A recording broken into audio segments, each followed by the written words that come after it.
Reserving the right to object, my oath of office is to the U.S. Constitution, not to any foreign nation, and no matter how sympathetic the cause, my oath of office is to the national security of the United States of America.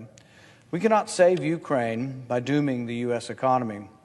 In March, inflation hit a 40-year high. Gasoline alone is up 48%, and energy prices are up 32% over the last year.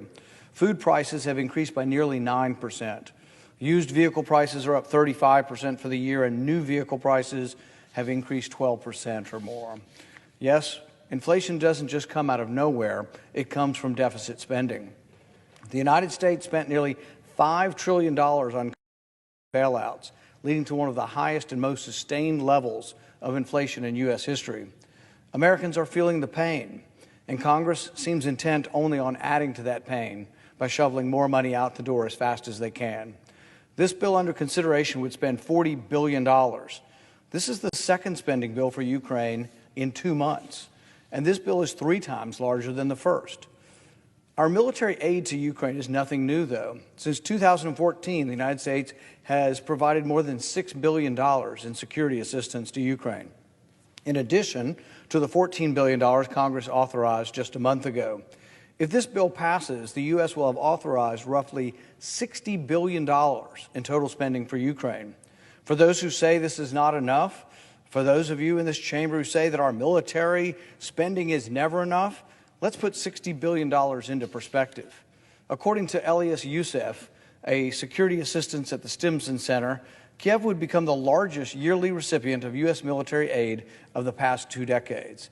Except for the top 5 countries, $60 billion is more than every other country in the world spends on their entire military expenditures. If this gift to Ukraine passes, our total aid to Ukraine will almost equal the entire military budget of Russia. And it's not as if we have that money lying around. We will have to borrow that money from China to send it to Ukraine. The cost of this package we are voting on today is more than the U.S. spent during the first year of the U.S. conflict in Afghanistan. Congress authorized force, and the president sent troops into the conflict. The same cannot be said of Ukraine. This proposal towers over domestic priorities as well.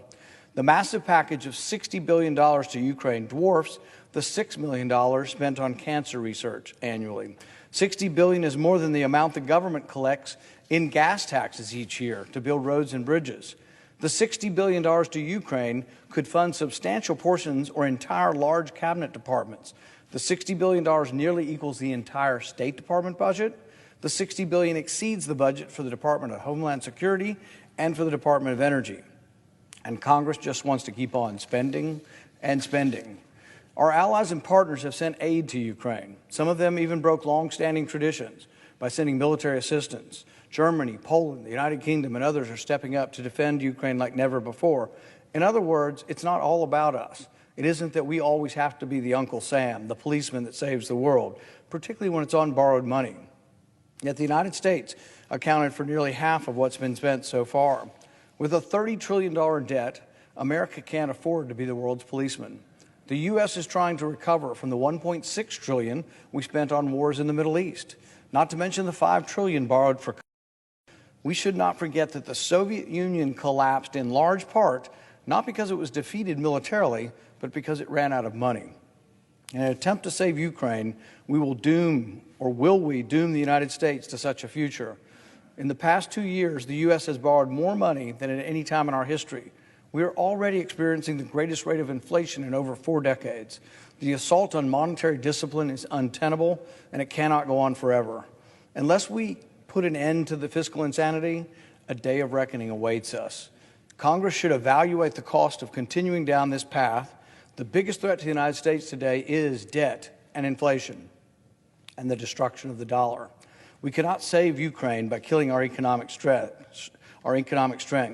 So I act to modify the bill to allow for a special inspector general. This would be the inspector general that's been overseeing the waste in Afghanistan and has done a great job. So therefore, I ask the senator to modify his request so that the Senate proceed to the immediate consideration of Calendar 368 H.R. 7691.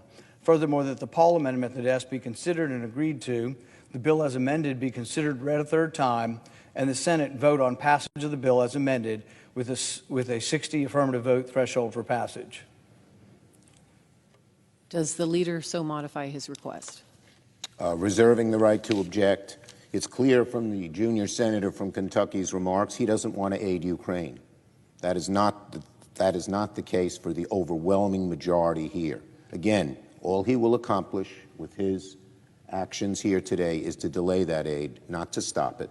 It's the aid desperately needed by a valiant people fighting against authoritarianism and defending democracy. So I will not modify.